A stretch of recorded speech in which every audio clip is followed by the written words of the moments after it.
America's highest earners aren't lawyers, aren't doctors, aren't engineers, they aren't employees, they're business owners.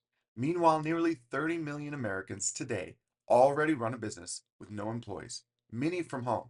So, what if your homeschool doubled as a family startup lab? So, you don't just give up income when you start homeschooling, you start building it.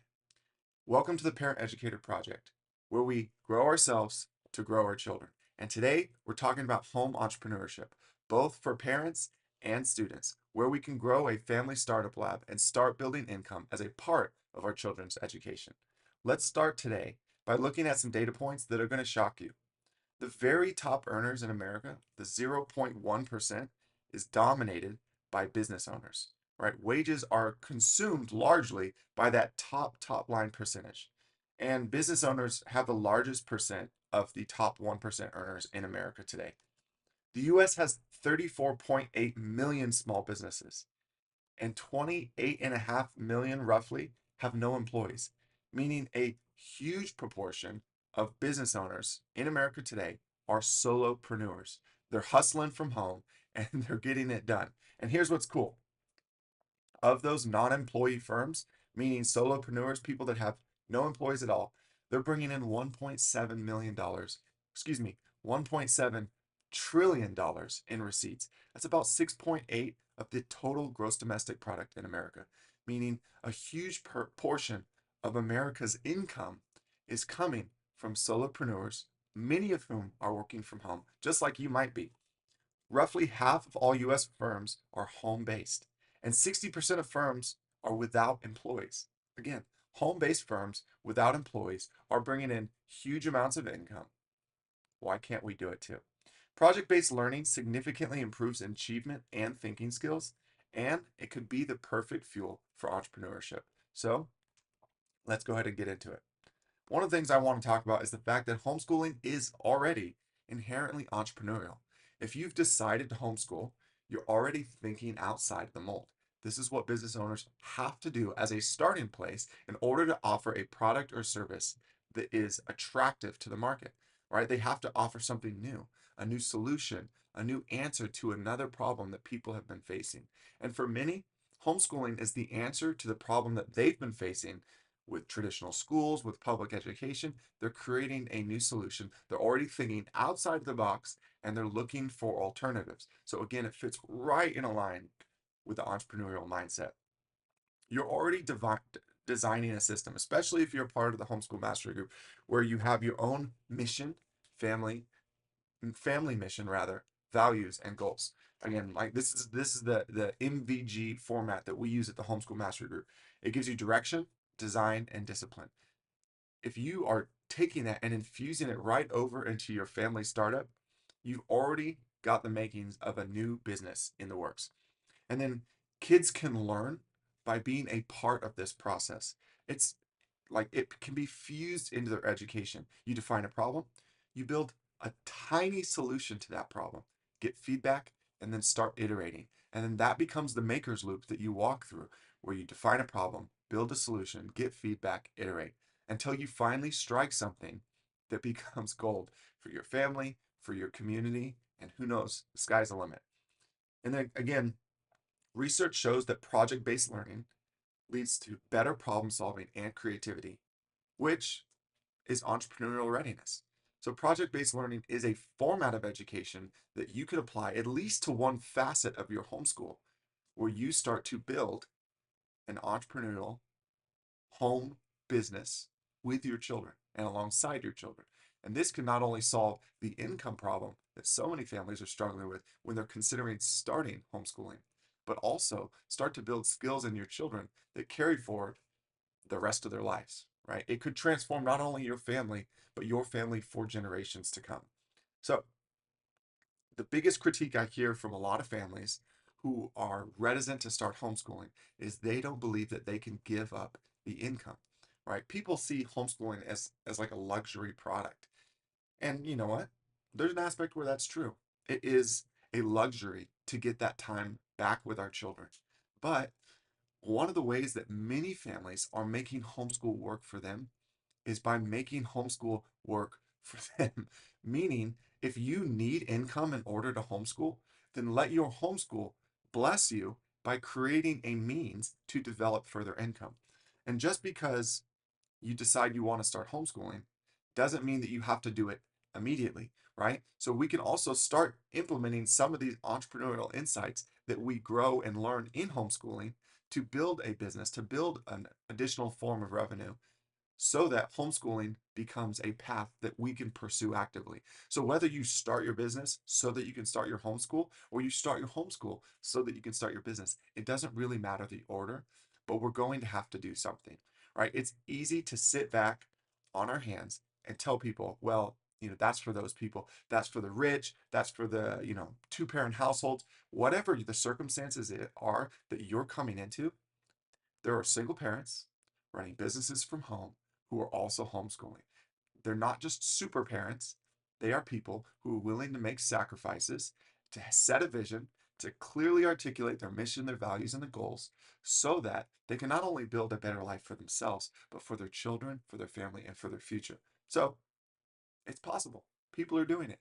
Again, a huge portion of our economy is made up by businesses and solopreneurs working from home. So the options aren't closed. It's only a matter of making the decision to pull the trigger and pursue something. So you're not giving up income, but it doesn't mean there won't be hardships or sacrifices. Right now, the thing we could possibly consider is the time that we're getting back and using that time to start building streams of revenue, right? Do you have the ability to offer a product or a service? Maybe you're doing some contracting. Maybe you're keeping books for someone. There's so many different things that we can do as a service or as a business owner or as a project creator, right? So let's just think again about the time that we're getting back. If you're not taking your kids to school, you're going to replace your commute time, your car line time, the time that it spends for you to be policing your children to get their homework done, which for many parents today is longer than the total time parents spend homeschooling, right? Use all of that time to start seizing that back and transition it into your home business, right? Offer a billable or project time that you can, again, you're taking from one and you're just inserting it in the other. And maybe initially it's not a lot of money, but if you can make $100 a week with a service that you provide, then you can make $1,000 a week with a service you provide. It's only scale. The biggest thing in the beginning for entrepreneurs, the biggest struggle is just finding out something that people are willing to pay for. But as soon as you do, no matter how big or small it is, you are making the momentum to get that snowball rolling. Now let's talk about the student entrepreneur track. Again, this doesn't just have to be for you. I would argue that it shouldn't be. This is a skill that we should teach every single homeschooler in America because America is the most favorable nation for starting businesses. There's the most protections, there's the most opportunity for growth. We have the biggest economy. Why would we not want to take a piece of the pie and dip into a market that is available to us? And why would we not want to help our children do the same? And here's the cool thing, you can use entrepreneurship as a phenomenal means to build your children's education, right? It is the the raw ingredients where we can cook up something amazing with regards to our children's development by simply giving them the ideas and the opportunities to start putting in the work, which is going to translate to actionable skills and knowledge that will help them become a not only a well-rounded entrepreneur but a well-rounded person. So here's what I would recommend for your child's mini business, right? I would say have your business, have your children help you, but allow them to come up with ideas and iterate and make their own child run business as well. Again, going through all the different aspects of starting a business as a kid is going to be so transformational for the way that they think. It's not fixed minded. I know when I grew up, I thought a business was like something that you had to have a bunch of money in order to do. You know why? Because that was the environment I grew up in. That was the language that I heard. So I never thought that anyone could do this. That was totally nonsense, right? Pick a pain and help your children solve that pain in your home, in your church, in your neighborhood. Start locally, start within their circle, start within their reach, and then find a simple pain and provide a simple solution. So build a lovable product. A one-page menu, one service, one price. It does not need to be complicated. In fact, we should aim for simplicity. Make it crystal clear who you are, what you do, what you offer, and then start finding people to do that. Sell to 3 customers, right? Maybe you offer them a discount and collect testimonials. Today, that means use your phone, use social media. By all means, there's so many different ways. Get a written testimonial, but send those people to Yelp. Find 3 customers, get testimonials, and then reflect on what you learned, what you hear, improve, and relaunch. You can change your name, you can change your service, you can change your product. But the thing is homeschooling is not a fixed means of education. It's not, this is the way we do things, and so this is the way it is.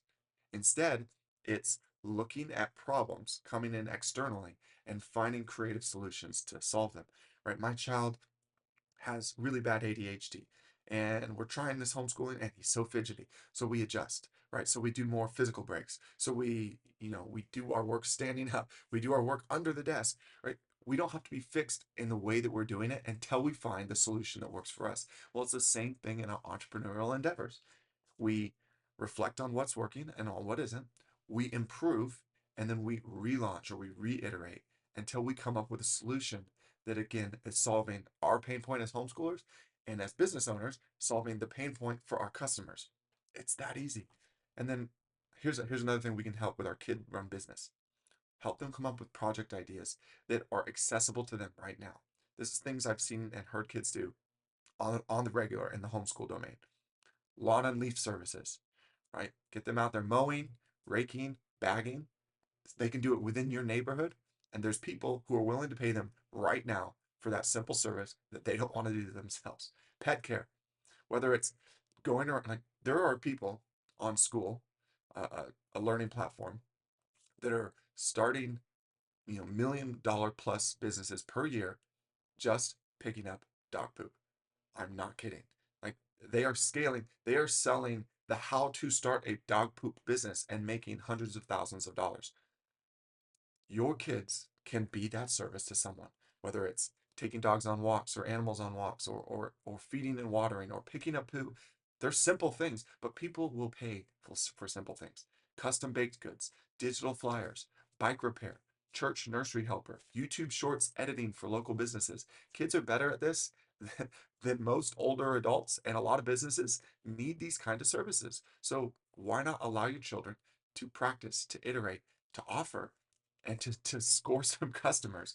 Okay. And then records that open doors. So keep a living resume. I talk about this all the time within the Homeschool Mastery Group.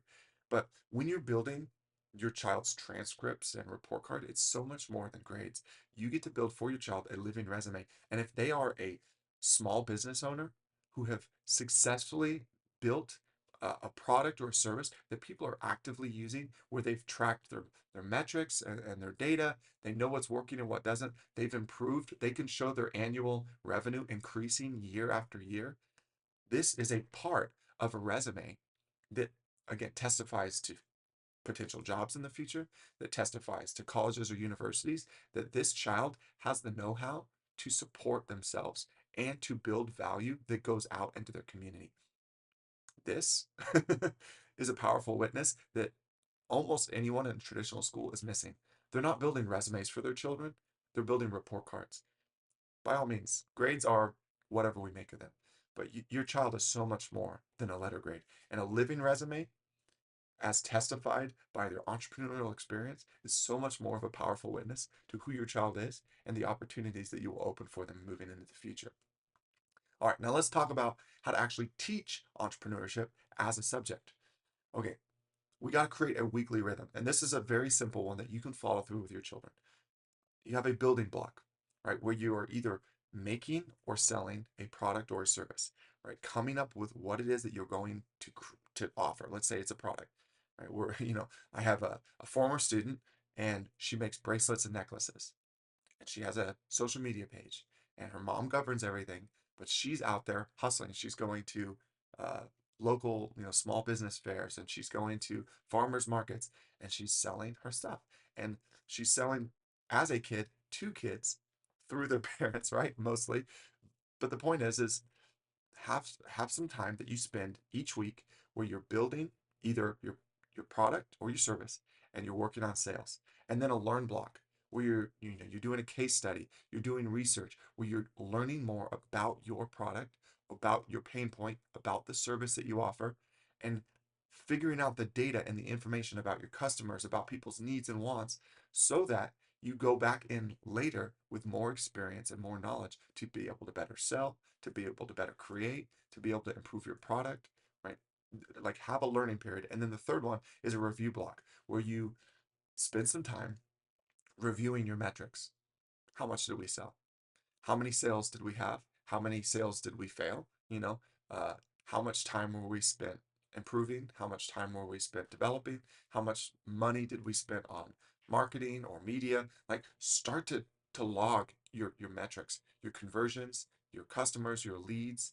Like, get that information out there in front of you, and review it. Allow your children to try to interpret the data to see what it is that this information is telling them about their business. And they will be so much more in tune to it because it's their thing. Children actually like having ownership of something, and an entrepreneurial track as a subject in their education will give them so much power and so much autonomy and so much internal motivation that they will start learning and doing things that you could not have imagined for them otherwise, because they're self-motivated. Okay, so again, let's go through that track: a building block, a learning block, and then a review block. And that review block too could be documenting stories from potential customers or leads, and helping to draw a narrative about what you're doing or what you're offering, that you then turn back into the building block in the cycle. So again, just going through those three simple things: build block, learn block, review block, each week. And then teach your children about KPIs, key performance indicators. Track leads. A lead is anyone who's a potential customer. And then track customers. These are the people that are actually buying from you. And then, you know, ask for reviews. Would you recommend this? How long does it take you for the time on any given task, right? Within any business, there's certain tasks that you're going to have to do on a regular basis. Track how long it takes you to do those tasks and start to allocate it in your child's schedule throughout the week. And then money in, money out, right? These simple things, if we can track them or teach our children to track them, it's going to have real data that helps them learn, oh, this is where I need to improve, or this is my bottleneck, right? Every time I have a lead, I'm making sales, but I don't have enough leads, right? Or I have lots of leads, lots of interested people, but then I talk to them and I can't sell. So sales is your issue. Or we have more money going out than money coming in. And so we need to either adjust our pricing, or we need to, change something within our formula so that we're generating more actual revenue. Right? These are the different things that we could be teaching our children to be paying attention to. Because just because you have someone paying you doesn't mean you're making money. Right? This is a part of evaluating our data. And then have stand-ups.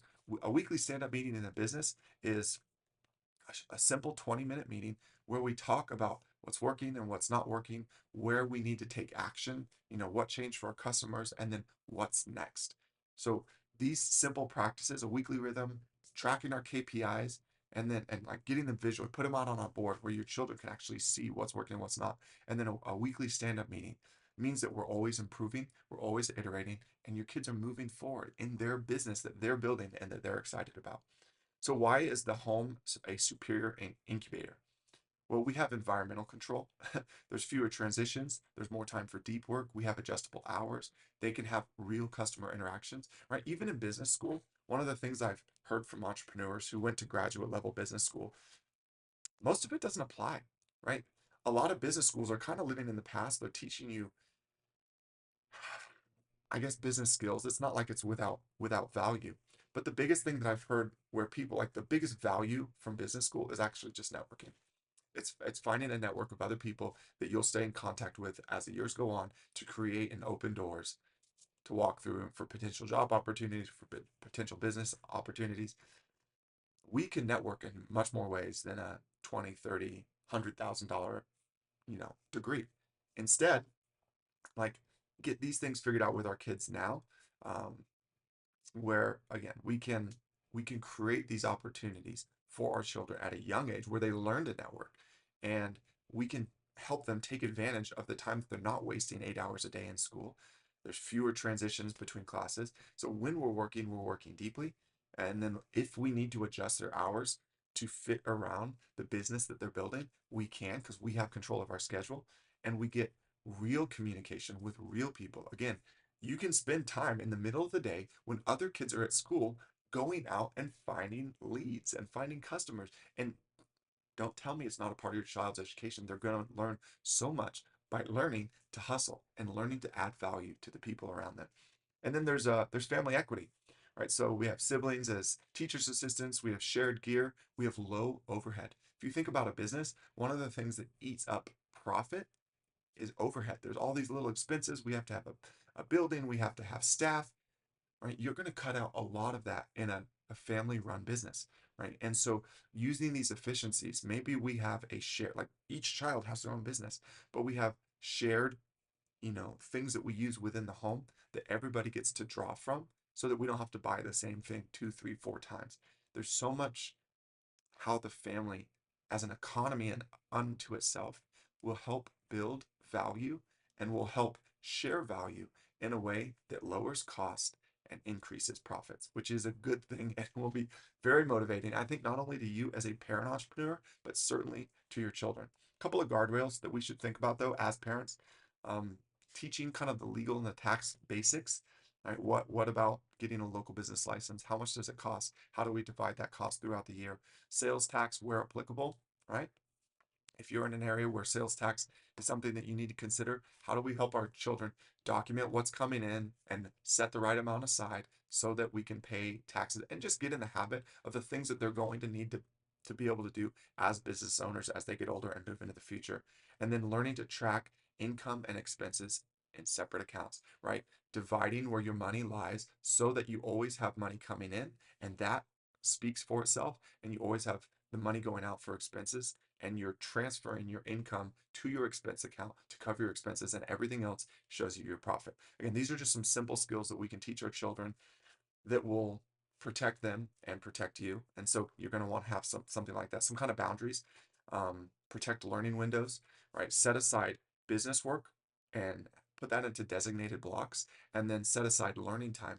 And if your child's learning time or academics is faltering, then you may have to pull away from the business blocks. I know a lot of children can like hyper focus on some things and they may be really excited about the business portion and less excited about the traditional academics. Well, if you need to, you can use those academics as something that are you're incentivizing by giving them more time in the business domain, in the business space, meaning we need to get this done in order to do this. So if you really want to do this, let's get our needs done. I always say with Homeschool Master Group members, needs before wants.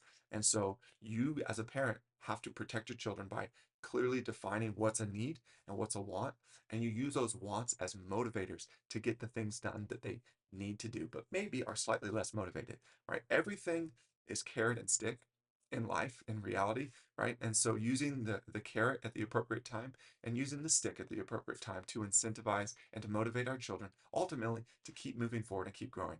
And know that every single part of your child's entrepreneurial education is a part of your entrepreneurial education too.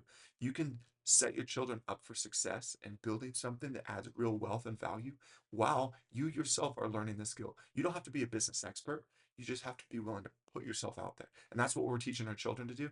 And sometimes the best way for us to teach them is to model it for ourselves, right? So if you're afraid of this, you literally have nothing to lose, right? We can start almost no cost businesses from home right now. And you don't need to make $1 million. Just try to make a buck, right? Go through the process of learning to sell something and make $1, because that first dollar will show you that you can. It will be incredibly motivating, and it will be just as motivating for your children when they cross that same threshold. So, a couple of things that we can consider. What problem could your family solve in your church or your neighborhood or your community this month? Start ideating, create a list, get excited about some things, rank order them, one, two, three. These are the things that most excite me right now. And then, after you just get the list out there, just get the ideas out there, and then start to brainstorm about which one best suits where we are right now. Which one do we want to attack or tackle? And then if you had 4 extra hours a week, no car line, no pickup, no homework, like kind of fencing where we have to make sure that our kids are actually getting their schoolwork done, and take those 4 hours a week and put them back into building a micro business. What would you test? Right? So you are getting time back by homeschooling. Take that time back and invest it in yourself, invest it in your business, and start learning what it is that you will do or that you want to do or that you can do in order to start generating income. And what would your students sell this week for 20 bucks? Can they knock on someone's door and pick up pine cones, rake leaves, mow a lawn? We're in Las Vegas, so maybe it's like uh, leveling people's rocks. So it doesn't matter what it is. Just look for a mess. Walk your neighborhood and look for possible solutions that you could offer to your neighbors. And then put a number on it, knock on the door, ask them if they're interested. Create a little flyer from home. Slide it into people's mailboxes or slide it into people's front door. Make a personal connection, because if you will just talk to someone, especially as a young kid who's genuinely motivated, people will be responsive. Yes, it means as vulnerable parents, I'm not saying just send your kids out. Maybe follow them in the car, depending on the security of where you live and your neighborhood, the age of your children. But know that there is no better time to hustle, and there is no better proving ground for building a quality home education than using entrepreneurship as a subject, as a project-based learning format where you can start to build genuine skills, genuine wealth, and genuine value, both for you and your children, that will last far more than your K through 12 education. So, man, I'm so excited about this subject. I really think when people figure this out, we're going to start having family businesses again, where everybody has either a side hustle or something that really is significant that started at home. And I think people, when they realize that homeschooling is a means to generating income, like we already saw the pandemic flood where people saw how bad the school systems were and started flooding into homeschooling. I think there's going to be a whole new wave of people that flood into homeschooling when they realize, oh my goodness, I can be with my kids and make money. I don't have to do one or the other. It's going to change everything. So if you want help turning your homeschool into a family startup lab without losing academics, I strongly recommend that you start your free trial of the Homeschool Mastery Group. We're giving away 7 days for free, where we will walk you through how to develop your mission, values, goals builder, kind of walking through those core values, both of your school, your family, and your business. Parent as CEO templates, where we kind of walk you through how to be that chief executive operator in your home. And then project-based learning project maps, things that you can do like entrepreneurship that get your children doing something that they're excited about, that builds real skills and value, and even genuine wealth for your home. And of course, there's our entrepreneurship track where we can help you outline and personalize a plan that not only builds all the components of academics and skills that you want to see built in your children, but where you get to build a family business personalized to your needs as a family. So there's a link in the description below. If you haven't already, I need you to hit that like button. I need you to subscribe and follow, and I need you to share this because people need to know that there's more than enough, guys, right? There's plenty of fish in the sea. You're not giving away an opportunity by sharing with your friends and your loved ones and the people around you that this is the solution for so many of us. If you're afraid that I can't homeschool because we are giving up too much income, well, let's start creating genuine wealth in our homes. So again, if you'd like to check out the free trial, click the links below, see what we're doing, and thank you again for tuning in to the Parent Educator Project.